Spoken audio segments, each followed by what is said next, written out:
Karena memang orang dengan saya ngomong orang dengan gaji di bawah UMR Iya. dengan orang yang gaji di atas UMR, pola pikirnya beda. Oh. Seorang karyawan dengan seorang pengusaha, bahkan seorang dia investor, dia kerja cuma invest saja, pola pikirnya beda. Kita ngomong untuk trading sendiri ada 3, ada 4 sih. Ada Bapepti sebagai pengawasnya, ada KBI clearing berjangka atau Jakarta Future Exchange itu sebagai pasarnya. KBI ini sebagai penjamin keuangannya. Artinya apa?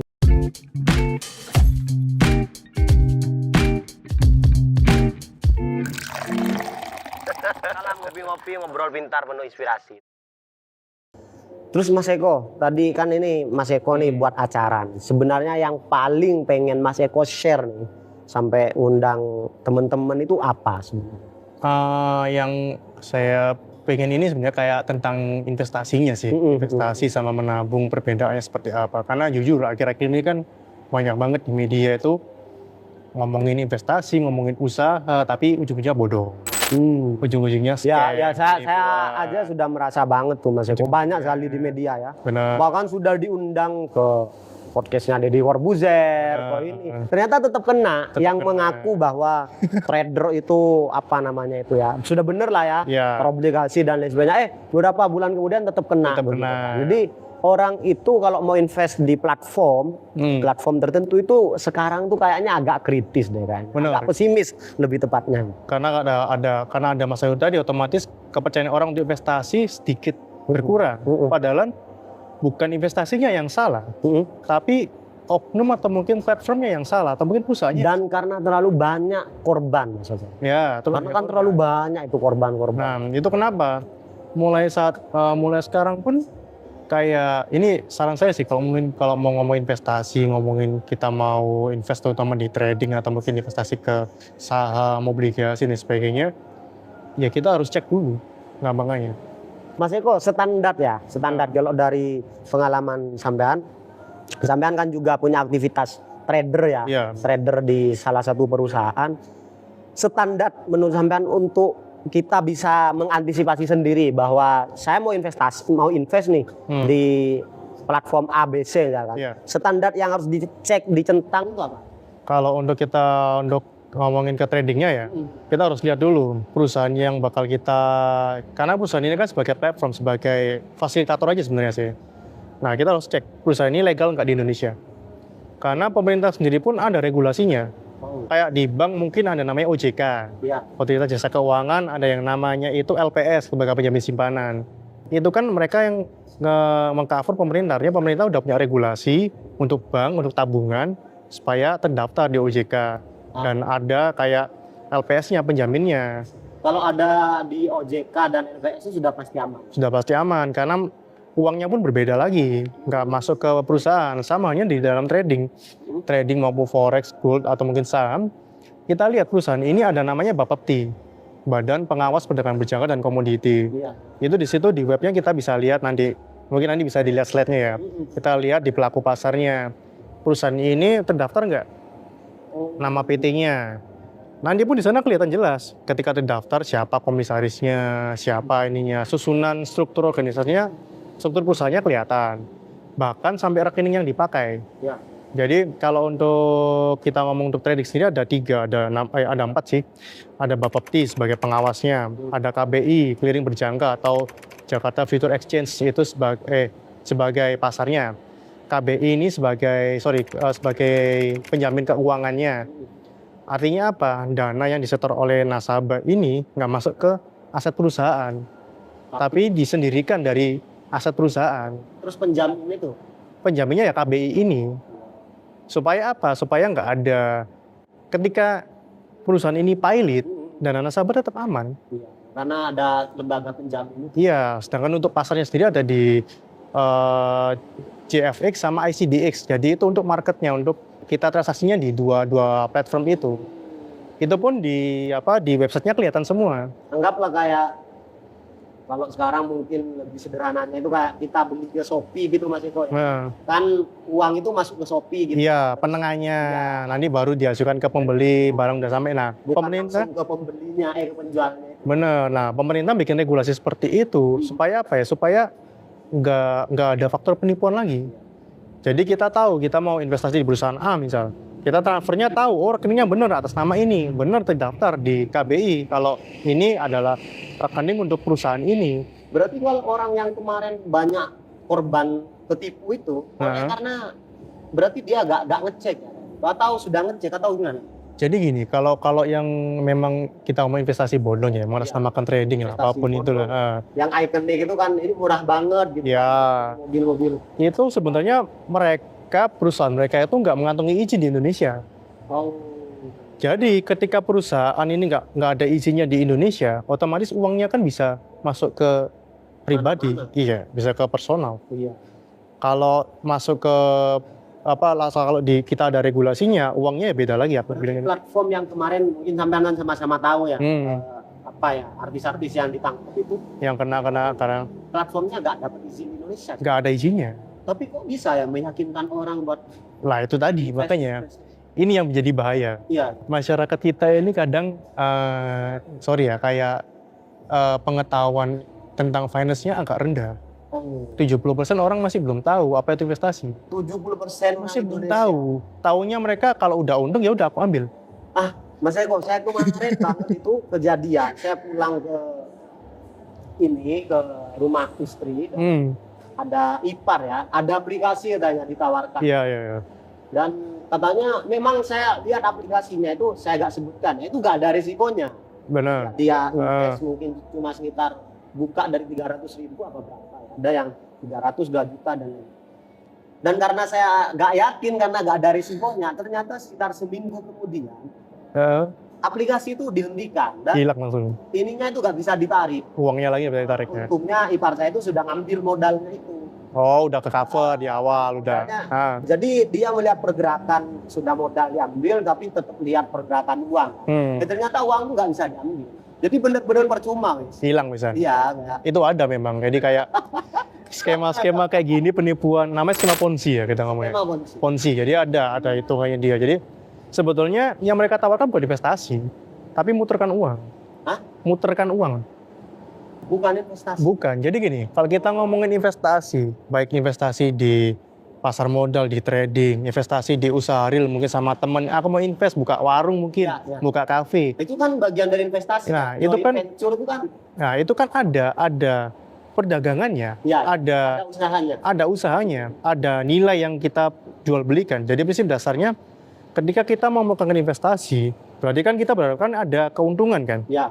Nah, keuntungan ini dapatnya dari mana? Dari jual beli kah? Kalau kita nggak tahu dari mana kita, ya siapa aja ketipu. Makanya selalu cek dan dicek apapun itu ya. Karena segala sesuatunya itu ya balik lagi, kalau kita udah mengeluarkan uang, kita harus tahu fungsinya ini apa sih. Dan nggak usah tergiur dengan inilah ini keuntungan dan lain sebagainya. Jadi prinsip dasarnya setiap investasi, usaha ataupun trading semua punya risiko. Nggak ada risikonya malah nggak mungkin. Iya, nggak mungkin. Semua pasti ada risiko. Ada risiko, ada keuntungan. Itu udah pasti. Nah, yang kita pasti cek kan risiko dulu. Kalau untung kita nggak usah ngomong lah. Untung kan pasti orang pengen untung ya toh. Risikonya dulu kita cek. Risikonya apa sih? Berapa persen sih nilai turunnya sih? Nabung pun juga ada risikonya kan. Kita ngomong lagi. Inflasi. Nilai kita turun berapa persen sih? Covernya gimana sih supaya tabungan kita ini nggak terkikis? Nah, kita harus cek risikonya seperti apa. Kita lihat risiko ada, mungkin berupa persentase uang lagi. Dan yang namanya invest itu kan ngasih uang ke orang. Iya, ngasih uang ke orang atau ke perusahaan seperti itu kan. Dan kita ya namanya ngasih ada kemungkinan nggak balik. Nah, harus dicek dulu. Kira-kira kita harus bikin trust dulu lah. Kita harus trust dulu ke orang ini. Kira-kira orang atau perusahaan yang kita taruh dana untuk investasi ini untuk dagang, untuk dagang pun kita lihat cash flow-nya mereka seperti apa, laporannya seperti apa, nah itu harus cek. Nah kebanyakan orang nggak mau seribet itu, kebanyakan orang taunya untung lah. Kalau menurut saya kalau memang nggak mau seribet itu ya mungkin pakai platform investasi yang lain, jangan yang ke usaha, mungkin ke deposito yang mungkin lebih ke pengelolaan ke bank. Tapi cuma memang minusnya adalah returnnya sedikit. Jadi Kalau ngomong aman lah. aman ya aman, cuman nggak perlu ribet. Nabung lah. Iya. Jadi ada plus minusnya, semua ada plus minus. Jadi kita harus tahu disesuaikan dengan kondisi pribadinya. Kira-kira harus ada alasan. Saya nabung, saya investasi buat apa? Saya investasi harapannya ya paling nggak dapat 5% selama setahun. Harapannya dapat 10% atau mungkin 3% selama setahun. Makanya Betul. kita memang harus kaget ya kalau misalnya ada platform yang nawarin keuntungan yang puluhan persen. Nah, ya harus curiga. Harus kaget, harus curiga. Harus curiga dulu, cek dulu. Mas Eko, realnya di Surabaya, menurut Mas Eko itu pendapatan berapa tuh sudah direkomendasikan untuk, sudah bisa lah untuk investasi? Idealnya lah di Surabaya. Pendapatan ya. Untuk itu, ya berapapun bisa sih sebenarnya. Kalau saya ngomong ya, yang penting niat.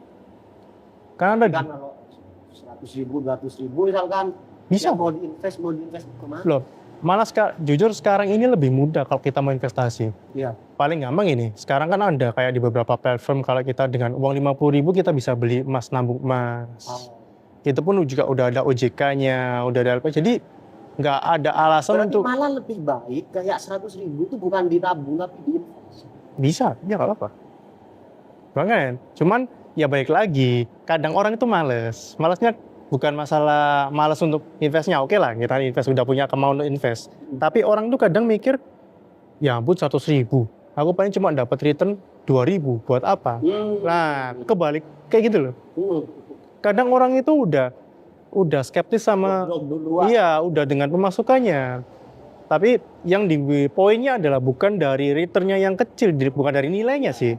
Mulai dari kebiasaannya. Dari kebiasaannya. Nah, kalau itu kita kumpulin, kita konsisten, bahkan kita bisa untuk melipat ganda kita untuk melipat gandakan dari tabungan kita, benar-benar kita cross semua.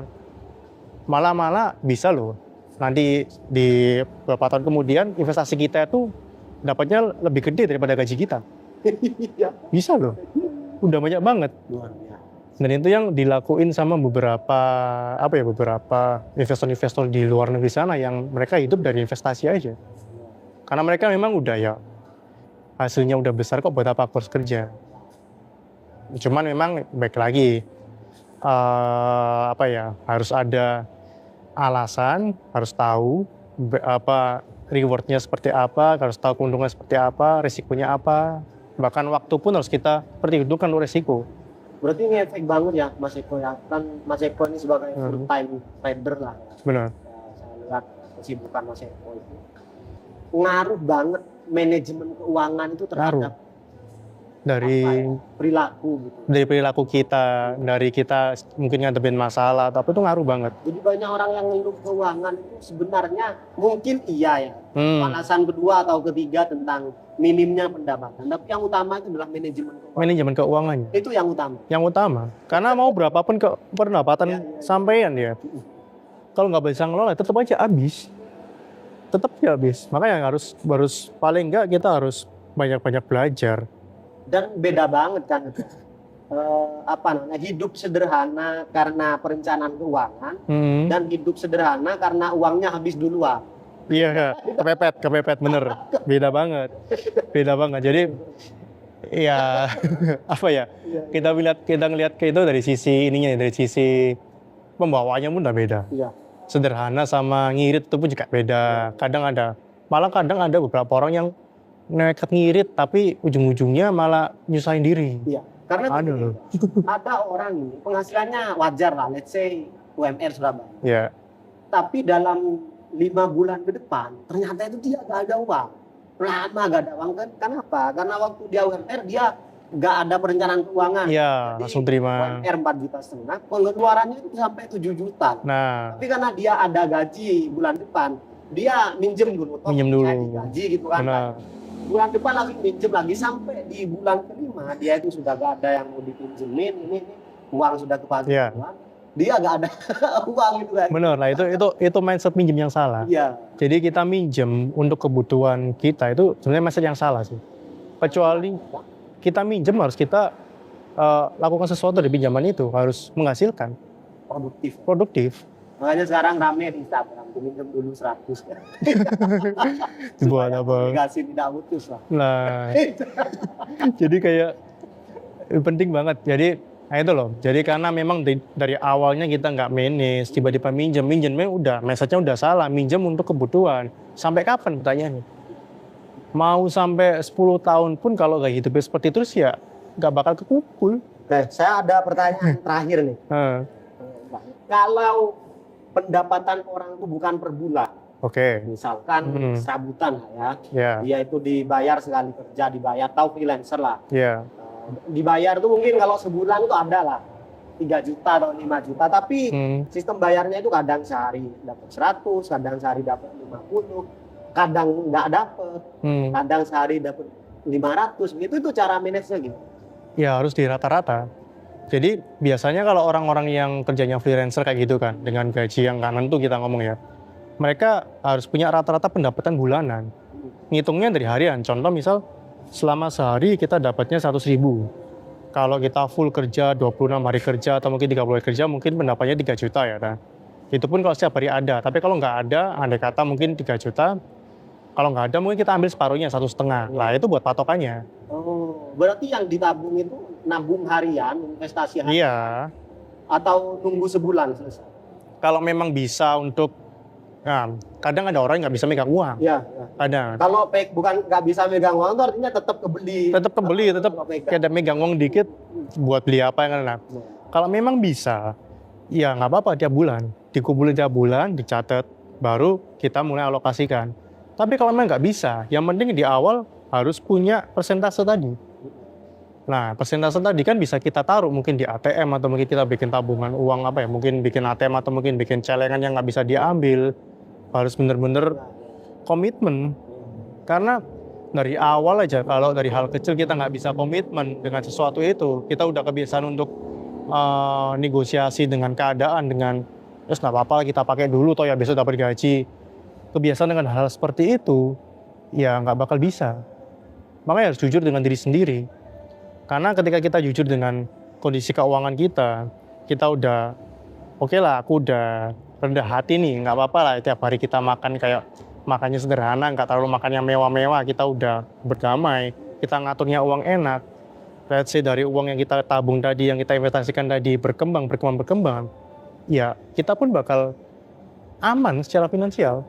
Bahkan kita juga udah bisa bebas finansial dari situ. Ini sih, jadi harus benar-benar harus, ya memang susah ya memang ya. Kalau aku ngomong penting manajemen terutama di keuangan. Di keuangan itu harus diajari karena mindset keuangan itu, mindset pengelolaan keuangan itu mah nggak diajarin sih dulu.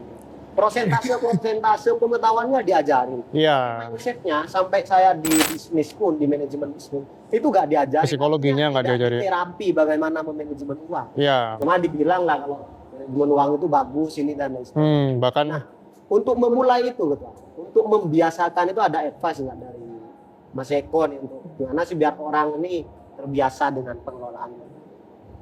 Ya sederhananya ya dicatat. Kebutuhan dicatat. Iya, jangan diandaikan. Sesimpel apapun ya, uang parkir sehari 2.000 kalikan sebulan berapa? Sehari 5.000 berapa? Dicatat. Karena pengaruh loh berapa persen yang udah dipakai. Jadi dicatat, terus ada orang bilang nabung itu pangkal kaya. Oke ya, saya nggak kurang setuju sebenarnya nabung pangkal kaya. Yang buat kita kaya sebenarnya bukan karena menabung, tapi karena memang kita udah punya financial yang planning yang kuat. Kita bisa kaya. Karena mau orang-orang kaya pun juga message-nya juga udah beda. Mereka nggak berpikir untuk nabung, mereka fokusnya ke investasi sekarang. Fokusnya ke usaha apa yang sekiranya untuk modal gede atau modal kecil yang bisa menghasilkan investasi. Iya di sana. Oke, keren. Jadi obrolan ini sangat sederhana tapi substantif banget. Benar. Ini sebenarnya tadi sejauh kita ngobrol saya merasa kepukul terus. Semua tiba-tiba hilang, tiba-tiba gak ada uang. Pinjam dulu 100. Lah, harus mulai lah, mulai berdamai dengan keadaan, mulai dicatat lah, mulai harus, karena kalau nggak dimulai sekarang, kapan? Tanyanya, mau nunda sampai kapan? Dan jauh lebih baik hidup hemat karena mengelola keuangan daripada hidup seret karena uang kepake. Ya, karena nggak ada uang, itu lebih sesar lagi gitu. Jadi apa gitu. Untuk teman-teman sebagai closing statement dari Mas Eko selaku praktisi trading atau bahkan pelaku investasi ya ataupun keuangan beberapa tahun terakhir ini, ada nggak hal yang penting banget gitu untuk share? Kalau untuk finance, untuk keuangan, untuk teman-teman yang mungkin lihat podcast ini, mulai biasakan untuk membuat perencanaan keuangan. Sesimpel apapun, untuk bikin sesimpel mungkin, segampang mungkin, yang paling mudah, nggak harus detail ya, kayak beli sabun 5.750, nggak sedetail itu, nggak perlu ya, berapa kita rata-rata aja. Mulai dicatat kebutuhan bulanan kita seperti apa sih untuk bayar kontrakan, bayar kos, atau mungkin untuk biaya sekolah, apa, mulai dicatat. Setelah itu mulai dilihat pemasukannya berapa. Nah, harus melek investasi, mulai belajar. Karena investasi sekarang udah gampang banget. Di e-commerce udah banyak, kita mau nabung di reksadana, di apa, udah OJK semua. Mulai kita nabung, mulai kita sedikit buka wawasan untuk investasi itu seperti apa sih. Bedanya investasi sama nabung itu apa sih? Plus minusnya apa lah. Kita mulai harus research hal seperti itu. Harapannya ketika kita udah di masa-masa, ya mungkin harapannya 5 atau 10 tahun ke depan, kita bisa dapat pemasukan tambahan dan benar-benar nggak ya bebas finansial dari situ. Pun dari pelaku usaha pun, kadang pelaku usaha bingung, aduh usahaku sepi gimana bisa nabung kadang. Nah, itu mulai dicatat dari rata-rata tadi. Tetap dicatat, tetap digunakan, tetap bikin alokasi yang saya contohkan kayak 60 40 misal. Bisa juga 70 30 misal, atau mungkin 90 10. Pakai aja berapa persentasenya. Dari situ sebulan 2 bulan ini error pasti. Pasti ada bocor halusnya. Setelah udah dilihat, dicek. Nggak bisa langsung ke tadi tuh, dicek. Kira-kira mana aja sih yang kita tiba-tiba bocornya di mana, cash flow-nya di mana aja sih kita atur. Nah, dari situ mulai kita perbaiki, jujur dengan diri sendiri. Mau liburan nggak masalah, mau naktir temen, mungkin mau senang-senang, mau apa, nggak ada masalah. Yang jadi masalah berapa kamu spend untuk biaya itu, nutut nggak dari pendapatanmu. Itu aja sih. Luar biasa, thank you banget sharingnya. Terima kasih. Bermanfaat. Ya. Terutama untuk diri saya ini membuka banget wawasan. Semoga mulai dari podcast ini saya bisa mulai merencanakan keuangan. Karena saya memang kerasa banget itu. Dan satu lagi sih, jangan tertipu dengan namanya iming-imingan investasi yang bodong tadi. Selalu cek dan dicek, ini perusahaannya apa sih? Artinya jangan langsung percaya karena tawaran keuntungan ataupun tawaran testimoni. Bahkan ya saya nggak menyalahkan, kayak ada influencer ini untuk menyarankan di sini artis apa, ya jangan 100% percaya. Apapun itu jangan dipercaya dulu. Cek dulu, bener-bener harus cek dulu. Karena ini berkenaan dengan kepercayaan. Iya, lihat buktinya, lihat waktunya. Kalau udah benar-benar udah ada regulasi, oke, nggak apa-apa, jalankan. Tetap. Itulah teman-teman obrolan santai kita, sangat penting ya dengan Mas Eko Raharjo selaku pelaku trading dan investasi. Ucapan thank you banget. Terima kasih udah diundang. Ya.